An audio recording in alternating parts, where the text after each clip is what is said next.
মুসলমানদের ভিতরে বাপরে বাপ কত রঙের মুসলমান আছে। এক আছে শুক্কুর আলী, শুক্রবার আসলে মসজিদে যায়।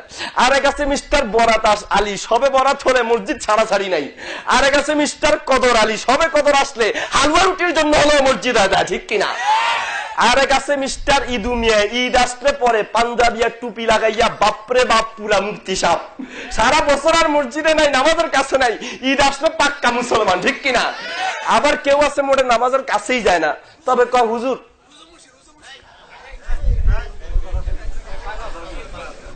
আরেক দল আছে মোটে নামাজই পড়ে না।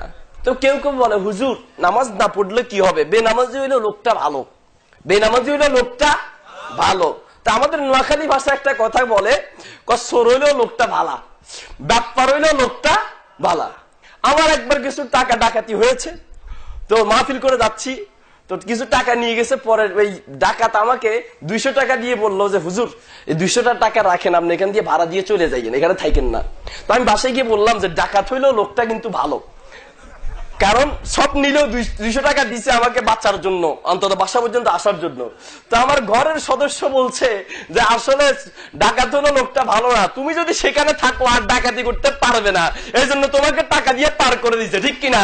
এটা হলো চালাকি। ও মুসলমান, বেনামাজি হলেও লোকটা ভালা, চোর হলেও লোকটা ভালা যেমন বোকামি কথা, বাপ্পার হলেও লোকটা ভালো যেমন বোকামি কথা, বেনামাজি হলেও লোকটা ভালো তেমনই বোকামি কথা, ঠিক কিনা?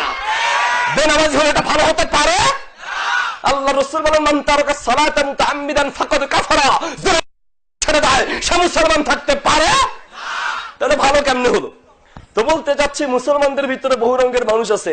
কেউ এক আল্লাহকে সিজদা করে, কেউ মুর্দার সামনে, কেউ মূর্তির সামনে, উদ্দেশ্য কিন্তু বেহেশত চায়, পাবে?